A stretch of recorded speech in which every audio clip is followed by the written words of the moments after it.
नमस्कार किसान भाइयों बहनों, आप देख रहे हैं दूरदर्शन किसान कृषि दर्शन कार्यक्रम में। स्वागत है आप सभी का। मैं हूं आपके साथ अदिति शर्मा।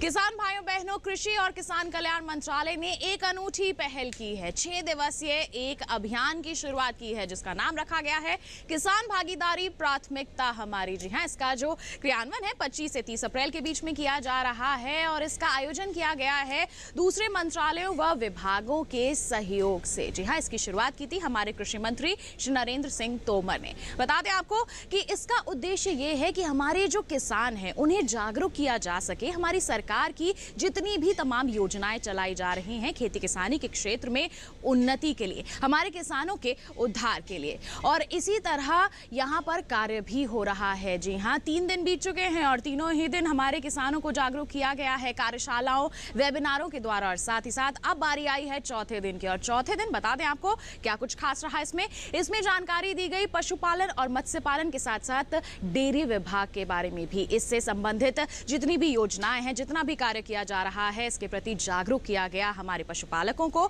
हमारे मछली पालकों को। आइए इसी के साथ आपको बता दें और क्या कुछ खास है कृषि जगत में। जी हाँ, आज हम आपको बताने वाले हैं हमारे तीनों सेगमेंट्स के जरिए कि क्या कुछ खास हलचलें हो रही हैं खेती किसानी के क्षेत्र में। सबसे पहले आपको बताएंगे कि जो सूखे फूल हैं वो भी आपके लिए उपयोगी साबित हो सकते हैं। फिर आपकी मुलाकात करवाएंगे हमारे सफल किसान आत्मा स्वरूप से, और फिर बात होगी कृषि अवसंरचना कोष की। तो फिर आइए आज के अंक की हम शुरुआत करते हैं।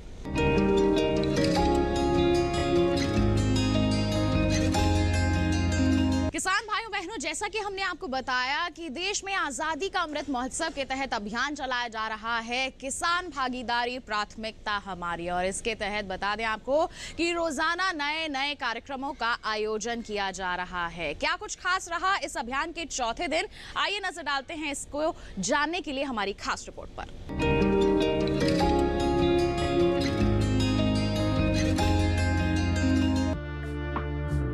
दिल्ली स्थित कृषि भवन में आजादी का अमृत महोत्सव के तहत किसान भागीदारी प्राथमिकता हमारे अभियान के अंतर्गत मत्स्य पालन, पशुपालन एवं डेयरी मंत्रालय द्वारा कार्यक्रम आयोजित किया गया। इस कार्यक्रम में केंद्रीय मत्स्य पालन, पशुपालन एवं डेयरी मंत्री श्री परषोत्तम रुपाला, केंद्रीय मत्स्य पालन, पशुपालन एवं डेयरी राज्य मंत्री डॉक्टर एल मुरुगन, केंद्रीय मत्स्य पालन, पशुपालन एवं डेयरी राज्य मंत्री डॉक्टर संजीव बालियान एवं मंत्रालय के वरिष्ठ अधिकारी उपस्थित थे।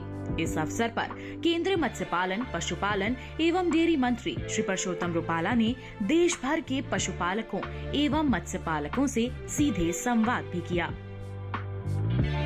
तो आज जो बातें होने जा रही हैं वो है एनिमल हस्बेंड्री और फिशरीज विभाग की जो योजनाएं हैं, वो योजनाओं में एंटरप्रेन्योर्स लोग किस प्रकार जुड़ सकते हैं, योजना के स्वरूप क्या है।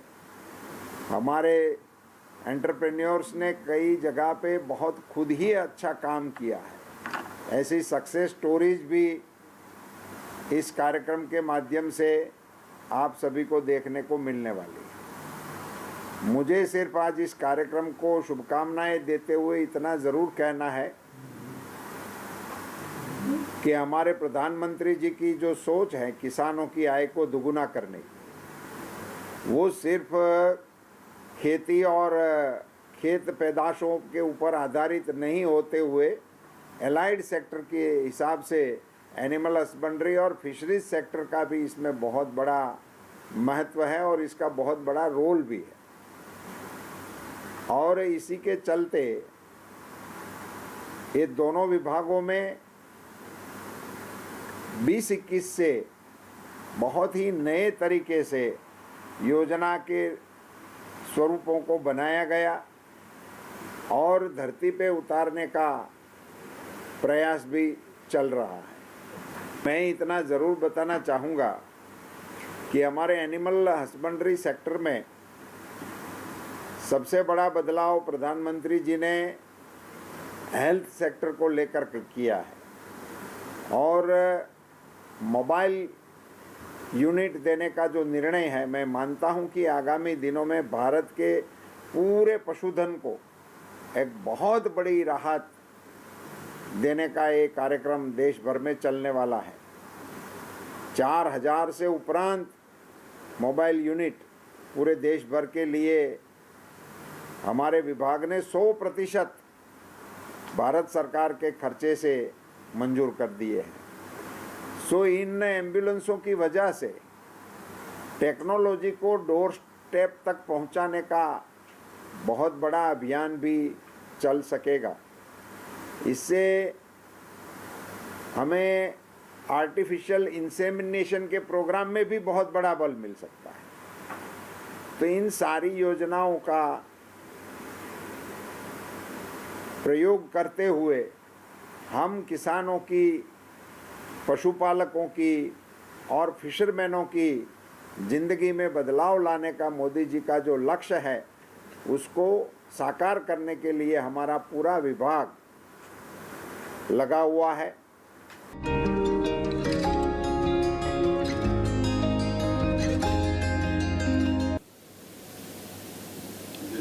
आज़ादी का जो अमृत महोत्सव है उस दौरान डिपार्टमेंट ऑफ एनिमल हस्बेंड्री और डिपार्टमेंट ऑफ फिशरी दोनों ने मिलकर के, जिसको कि हम नया जो हमारा मिनिस्ट्री बना है department of animal husbandry and fisheries का जो मिनिस्ट्री है, उसमें हम लोगों ने माननीय मंत्री जी की अध्यक्षता में ये एक सप्ताह का लगातार कार्यक्रम कर रहे हैं।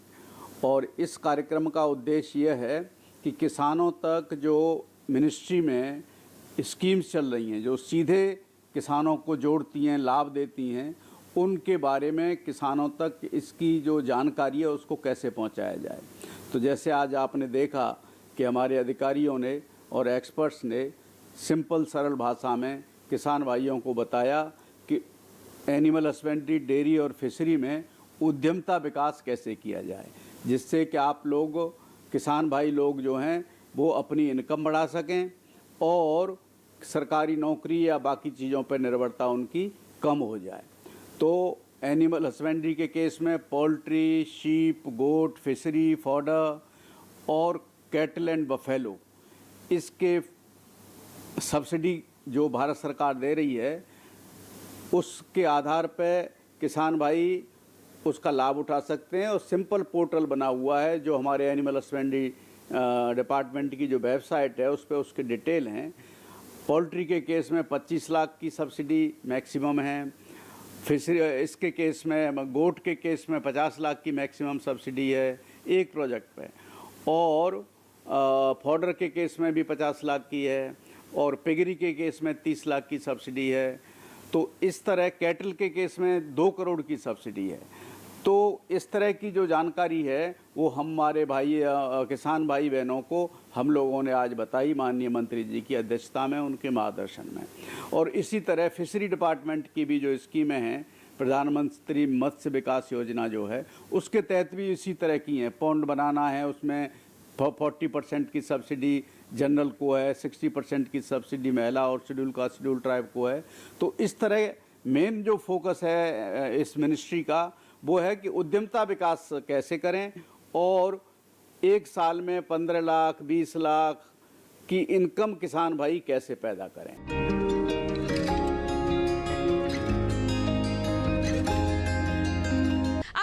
दिखाते हैं आपको कि कृषि जगत में क्या कुछ खास हलचलें हो रही हैं। इसके लिए आइए नजर डालें हमारे सेगमेंट विज्ञान और किसान पर। किसान भाइयों बहनों, आप फूलों की खेती करते हैं और निश्चित तौर पर उससे अच्छी आमदनी भी अर्जित करते हैं। ताजे फूल हम सभी को अच्छे लगते हैं, लेकिन जब ये फूल सूख जाते हैं तो क्या किया जाए? सूखे फूलों को सजावट के तौर पर तो हम इस्तेमाल करते ही हैं, लेकिन आपको बता दें कई अन्य उपयोग भी हैं जो किए जा सकते हैं, और खास तौर पर हमारे जो युवा हैं उनके लिए तो इसमें रोजगार के अवसर छिपे हुए हैं। क्या है वो, आइए जानते हैं।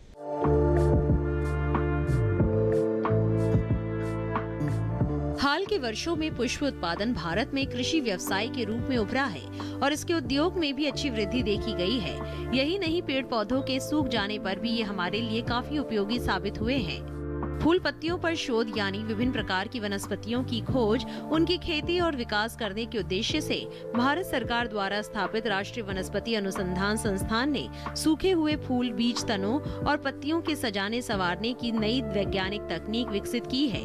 इस आधुनिक नई तकनीक से दीवारों पर लगाई जाने वाली सुंदर कलाकृतियां, संदेश पत्र और कई तरह के सुंदर डिजाइन वाले सजावटी सामानों को बनाने की आधुनिक कला विकसित की गई है। इस नई तकनीक में खासकर पेड़ पौधों के उन हिस्सों का प्रयोग किया जाता है जो पेड़ से गिरकर नष्ट हो जाते हैं या फिर किसी काम के नहीं रह जाते हैं। जैसे इस नई तकनीक से जहां सूखे पत्तों से तरह तरह की आकृतियां, जंगली बादाम से बत्तख और कई तरह के फूलों को सुखाकर तरह तरह की सुंदर चिड़ियों की आकृतियां बनाई जाती है, वहीं मोर पंखी और अलग अलग प्रजातियों को सुखाकर सुंदर संदेश पत्र तैयार किए जाते हैं। इसी तरह रामदाना, सरसों और पोस्ते के बीजों का इस्तेमाल करके सुंदर आकृतियां बनाई जाती हैं। इस कला में किसी भी फूल या पत्ती को एक सरल लेकिन खास विधि के द्वारा सुखा लिया जाता है, जिससे उसका रूप रंग बरकरार रहता है। राष्ट्रीय वनस्पति अनुसंधान संस्थान सूखे फूलों को संरक्षित करने की दिशा में लगातार काम कर रहा है। सामान्यतः 3 से 4 दिन में सूखकर अपना अस्तित्व खो देने वाले ये फूल और पत्तियां कई दिनों तक सुंदर और सुरक्षित बने रहते हैं। इस कला को जन जन तक पहुंचाने के लिए संस्थान प्रशिक्षण कार्यक्रमों का आयोजन करता रहता है, जिससे बेरोजगार युवा और प्राकृतिक प्रेमी इस विधि का पूरा लाभ ले सके। इस आधुनिक नई तकनीक के द्वारा बनाई गई सुंदर कलाकृतियां सजावट के लिए घरेलू और व्यावसायिक उपयोग में लाई जाती हैं। किसानों और कम पूंजी से व्यवसाय करने वालों के लिए ये आधुनिक तकनीक कमाई का अच्छा माध्यम बन सकता है। नई सोच और कला से प्रेम रखने वाले इस तकनीक के जरिए अपनी आमदनी में इजाफा कर सकते हैं, क्योंकि इस आधुनिक तकनीक से बनाई गई कलाकृतियों की मांग देश और विदेशों में भी है। किसान भाइयों बहनों, इसी के साथ कार्यक्रम में वक्त हो चला है एक छोटे से ब्रेक का। आप कहीं मत जाइए, देखते रहिए हमारा कार्यक्रम कृषि दर्शन और बने रहिए दूरदर्शन किसान पर।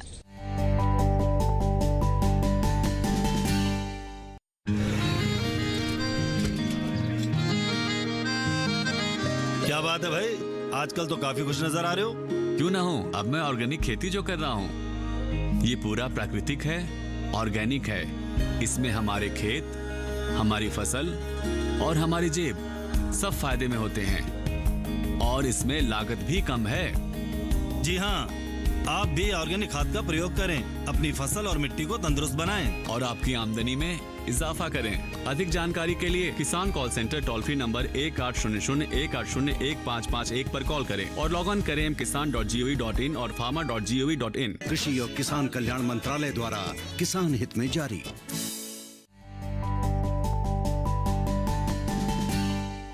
ब्रेक के बाद दूरदर्शन किसान के कार्यक्रम कृषि दर्शन में आप सभी का फिर से स्वागत है। आइए किसान भाइयों बहनों, अब नजर डालते हैं हमारे सेगमेंट कृषि स्टार्टअप पर।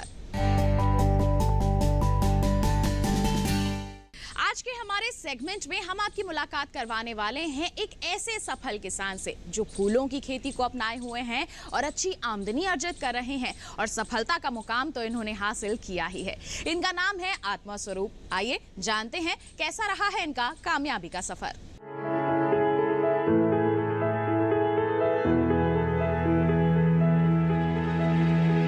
आत्मास्वरूप हिमाचल प्रदेश के एक छोटे से गांव महोग में रहने वाले सफल पुष्प उत्पादक हैं। कुछ समय पहले तक इनके क्षेत्र के अधिकांश लोग गेहूं, जौ, मक्का और सब्जियां ही उगाते थे, लेकिन आत्मास्वरूप द्वारा किए गए नए प्रयासों के कारण फूलों की खेती से भी जुड़ने लगे। पिता के गुजर जाने के बाद घर की पूरी जिम्मेदारी आत्मास्वरूप की मां पर आ गई थी। ऐसे में आत्मास्वरूप को 10वीं के बाद ही घर की आर्थिक स्थिति ठीक करने के लिए कई कामों से जुड़ना पड़ा। आत्मास्वरूप की जिंदगी तकलीफों से गुजर रही थी। वे अपने खेत में गेहूं और जौ बोकर बड़ी मुश्किल से अपने परिवार का गुजर कर रहे थे। इसी बीच उन्हें किसी ने फूलों की खेती करने की सलाह दी। वर्ष 1990 में आत्मास्वरूप ने महाराजा पटियाला फार्म से ग्लैडियोलस की किस्म खरीदकर खुले खेत में खेती करनी शुरू कर दी। वे दिन रात एक कर फूलों की खेती करने लगे। अच्छी गुणवत्ता की फूलों की मांग भी बाजार में होने लगी। फूलों की बिक्री होने से उनकी आर्थिक स्थिति में सुधार होने लगा। आत्मास्वरूप ने ग्लैडियोलस की 30,000 घनकंद खरीदे और उसके बाद हॉलैंड से किस्मों का आयात भी किया। आत्मास्वरूप को फूलों की खेती करने में कृषि विज्ञान केंद्र सोलन से भी सहायता मिली और दिशा मिली। देखते ही देखते आत्मास्वरूप महोग में नहीं बल्कि पूरे देश में छा गए। 1996 में आत्मास्वरूप ने कार्नेशन की 4 किस्मों का खुले खेत में उत्पादन किया। इसमें भी उन्हें अपार सफलता मिली। आत्मस्वरूप ने अपने खेतों में पॉली हाउस बनवाए और कार्नेशन की खेती को पॉली हाउस में स्थानांतरित कर दिया।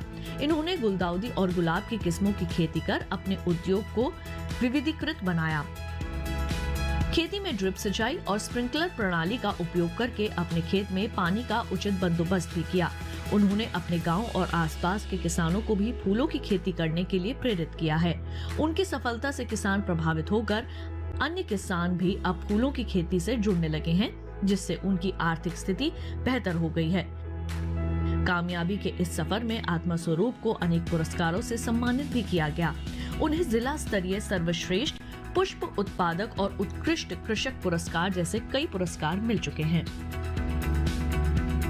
किसान भाइयों बहनों, कार्यक्रम में अब वक्त हो चला है एक और छोटे से ब्रेक का। आप कहीं मत जाइए, ब्रेक के बाद हम आपको और भी अधिक जानकारियां देंगे। बने रहिए दूरदर्शन किसान पर, देखते रहिए हमारा कार्यक्रम कृषि दर्शन।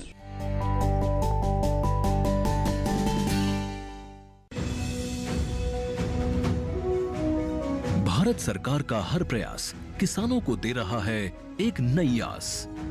देश के किसानों की खुशहाली और उन्हें आत्मनिर्भर बनाने के लिए भारत सरकार समर्पित है। प्रधानमंत्री श्री नरेंद्र मोदी जी के नेतृत्व में कृषि क्षेत्र में किए गए निरंतर प्रयासों के फलस्वरूप देश खाद्यान्न व बागवानी के क्षेत्र में आत्मनिर्भर हो चुका है और देश में दलहन का उत्पादन भी बढ़ा है। इसी तरह भारत सरकार ने खाद्य तेलों के उत्पादन को बढ़ाने के भी अनेक प्रयास किए हैं। इसी क्रम को आगे बढ़ाते हुए माननीय प्रधानमंत्री श्री नरेंद्र मोदी जी के नेतृत्व में भारत सरकार ने दूरदर्शी निर्णय लेते हुए राष्ट्रीय खाद्य तेल मिशन ऑयल पाम की शुरुआत की है। इस मिशन से देश भर के किसानों को बहुत लाभ मिलेगा। कृषि के पूंजी निवेश में वृद्धि होगी, खाद्य तेल आयात पर देश की निर्भरता कम होगी और रोजगार के नए अवसर पैदा होंगे। खाने के तेल में आत्मनिर्भरता के लिए अब राष्ट्रीय खाद्य तेल मिशन ऑयल पाम का संकल्प लिया गया है। इससे किसानों को तो सीधा लाभ होगा ही, गरीब और मध्यम वर्ग के परिवारों को सस्ता और अच्छी क्वालिटी का तेल भी मिलेगा। यही नहीं, ये मिशन बड़े स्तर पर रोजगार का निर्माण करेगा। इस मिशन के अंतर्गत ऑयल पाम का रकबा और पैदावार बढ़ाने पर जोर देने के लिए सरकार ने 11,000 करोड़ रुपए से अधिक की सहायता राशि निर्धारित की है। मिशन के तहत सरकार ने ऑयल पाम की खेती के लिए रोपण आदि की सहायता में बढ़ोतरी करते हुए पहले मिलने वाले 12,000 रुपए प्रति हेक्टेयर को बढ़ाकर 29,000 रुपए प्रति हेक्टेयर तक कर दिया है। ऑयल पाम के पुराने बागों के पुनरुद्धार के लिए 250 रुपए प्रति पौधा के हिसाब से विशेष सहायता दी जा रही है। पौधारोपण सामग्री की कमी दूर करने और बीजों की पैदावार करने वाले बागों को भी सहायता दी जाएगी। इसके तहत 15 हेक्टेयर ऑयल पाम उद्यान के लिए 80 लाख रुपए तक की सहायता राशि दी जाएगी। इसके अलावा नर्सरी विकास के लिए 40 लाख रुपए तक तय किए गए हैं। पूर्वोत्तर और अंडमान राज्यों के लिए विशेष सहायता का भी प्रावधान है। ऑयल पाम के किसान ताजे फलों के गुच्छे यानी FFB का उत्पादन करते हैं, जिनकी वर्तमान में कीमतें अंतर्राष्ट्रीय मूल्यों में उतार चढ़ाव के आधार पर तय होती हैं। पहली बार केंद्र सरकार ताजे फलों के गुच्छे की कीमत के लिए किसानों को आश्वासन दे रही है। ये व्यवहार्यता मूल्य यानी VP कहलाएगा, यानी किसानों को कोई घाटा नहीं होने दिया जाएगा। व्यवहार्यता मूल्य VP तय करने की शुरुआत 1 नवंबर से होगी और अगले वर्ष 31 अक्टूबर तक जारी रहेगी। इसे ऑयल पाम वर्ष कहा जाएगा। इस योजना के तहत वर्ष 2025-26 तक ऑयल पाम का रकबा 6.5 लाख हेक्टेयर सृजित करने और कच्चे ऑयल पाम की पैदावार वर्ष 2025-26 तक 11.20 लाख टन पहुंचाने का लक्ष्य निर्धारित किया गया है। सरकार के इस महत्वपूर्ण निर्णय से देश में ऑयल पाम की खेती करने वाले किसानों में विश्वास पैदा होगा और वे खेती का रकबा बढ़ाएंगे। इस तरह पाम ऑयल का उत्पादन भी बढ़ेगा, जिससे किसानों की आय बढ़ेगी और ग्रामीण अर्थव्यवस्था भी सुदृढ़ होगी।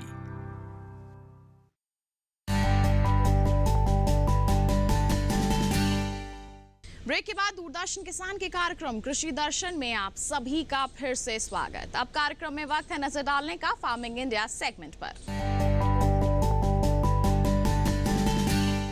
हमारे देश की जो सरकार है हमारे किसानों की उन्नति के लिए निरंतर प्रयासरत रहती है। कई तरह की योजनाएं हैं जिनकी शुरुआत की गई है और उन्हीं में से एक है कृषि अवसंरचना कोष। जी हाँ, हमारे किसानों के लिए बहुत ही बड़ी सौगात है ये हमारी सरकार द्वारा। क्या है ये, किस तरह से आपको लाभ मिल सकता है, इससे आइए जानते हैं।